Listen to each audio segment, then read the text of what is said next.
እኔ ማርያም በባለፈ ዘይት ቀይሩ የሚያማችሁ እሱ ነው ብለሽ ነበር።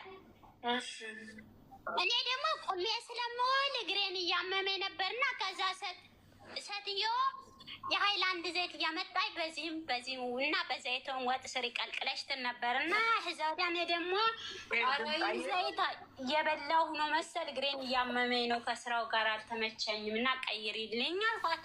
ከዛ ምን አይነት ዘይት ነው አለችኝ። ኧረ የዘይቱን ቀለም አላሳዩንም ግን ዘይት ቀይሩ ብለውናል ስላት ምን አበሻ ከሆኑ ሱቅ ካላቸው ኦርደር ያደርጉልሽ ከሌላቸው ደግሞ ያሳይሽና እኔ ላምጣልሽ አለች። ሳሬን ብጠይቃት ደግሞ ዝም አለች። እሺ ማዳምሽን ምን በያት መሰለሽ? ሴትዮዋ ቀዳባ ናት። ቀዳባ ማለት ባልና ሚስት አገናኝ እንደዛ ናት ያለችው። ዘይቱን ስላት ምንድነው ስራ ሐኪም ናት ስትለኝ ኧረ ዱባይ ቢሮ ነው የምትሰራ አልኳት። ደላላና ቀዳባ ናት።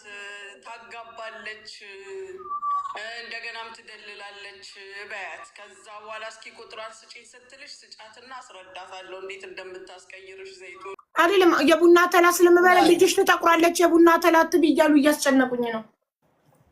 የቡና ተላ ትበያለሽ እንዴ? ሁሌ ነው የምበላ ብታይ መድኃኒቴ ይሄ ነው። በቃ ጨጓራዬን ያመኛል። ልክ የቡና ተላ ስበላ ሰላም ሆናለሁ። ኧረ እባክሽ እማዬ ትሙት እኔ ነው የምበላው።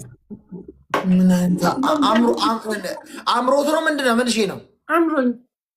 የቡና ተላ ብቻ ነው የሚያምረኝ። ፈርስ ጊፍት ስትሪፕል ውዶቼ። ቆያጅ ስሚ፣ የከብት ካካባ ያምርሽ ትበያለሽ? አምረኝማ እኔ የቡና ተላ ብቻ ነው የሚያምር። አንዳንድ ሰው አፈር አያምረውም፣ ቀይ አፈር፣ አንዳንድ እርጉዝ ትሪፕል ጋይስ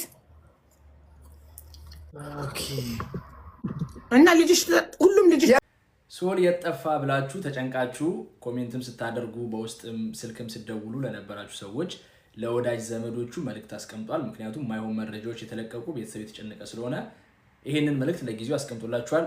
አዳምጡት፣ ሼር አድርጉ ለብዙ ሰው እንዲደርስ። ወሳ ፋሚሊ እንዴት ናችሁ? የቲክቶክ ቤተሰቦች እንዴት ናችሁ? ሰላም ናችሁ? እኔ ሶል ነኝ እና ምን ሆናችሁ? ኧረ ቤተሰብ የሚያስጨንቅ ነገር ሚዲያ ላይ አትስሩ፣ ጥሩ አይደለም። እና እኔ በጣም ደህና ነኝ። ለተወሰነ ጊዜ ያለሁበት አመቼ ስላልሆነ ነው የሚወራው ሁሉ ውሸት ነው። እና እንዳውም 2 ሚሊዮን ካላስገባችሁኝ አልመለስም። እሺ አልመለስም።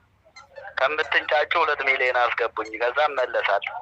እና በቅርቡ ሁላችሁንም አገኛችኋለሁ፣ ጠብቁኝ። 2 ሚሊዮን ካላስገባችሁኝ አልመጣም ብሏል። በቅርቡ ይመለሳል ማለት ነው። እናንተን ደግሞ ፎሎ አድርጋችሁት 2 ሚሊዮን አስገቡት። ለማንኛውም የውሸት ዜናዎች የተሰራጩ ቤተሰብ የተጨነቀ ስለሆነ የማይሆን ነገር አትልቀቁ። ይህንን ቪዲዮ ሼር። እሷ የመን ውስጥ የለችም። የመን ውስጥ ብትሆንማ የመን ራሱ በአረበኛ በተሰራ ጊዜ እርምጃ ለመውሰድ ፈቃደኛ ነበሩ። ግን እሷ ያለችው ሳውዲ ላይ ነው እና እነሱ ክሮስ ማድረግ አይችሉም። ሳውዲ ድንበር ላይ ደግሞ ያሉት የተክላይ ሽፍቶች ናቸው እዛ አካባቢ እና የመኖች ያንን ሊያግዙን አይችሉም። በገንዘብ የሚፈታ አይደለም፣ በሌላ መልኩ ነው ወይ ደግሞ እነሱን ኤክስፖዝ በማድረግ ነው።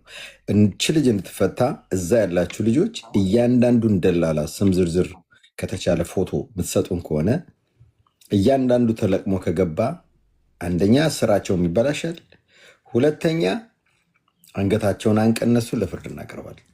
እና ይሄ ነው ላስረዳ ብዬ ነው። ለምን አንተ ብቻ ሳትሆን ብዙ ሰዎች እንደዚህ የሳንቲም ጉዳይ ይመስላቸዋል። አይደለም እንጂ እኛ ሳንቲም አተን አይደለም የመኖችን ለማድረግ ግን የመኖች ክሮስ አድርገው መግባታችን አንደርስታንድ ካረክ ቀጥል።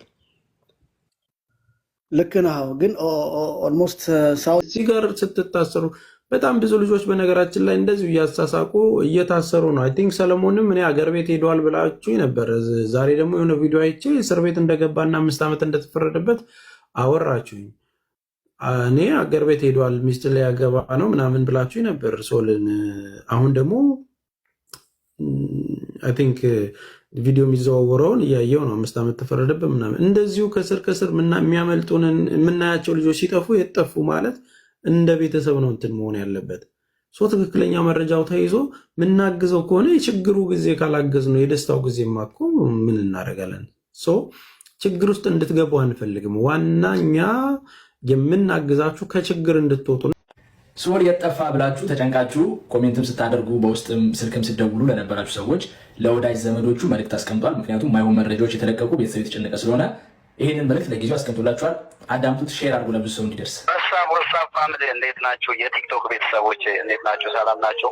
እኔ ሶል ነኝ እና ምን ሆናችሁ? ኧረ ቤተሰብ የሚያስጨንቅ ነገር ሚዲያ ላይ አትስሩ፣ ጥሩ አይደለም። እና እኔ በጣም ደህና ነኝ። ለተወሰነ ጊዜ ያለሁበት አመቼ ስላልሆነ ነው የሚወራው ሁሉ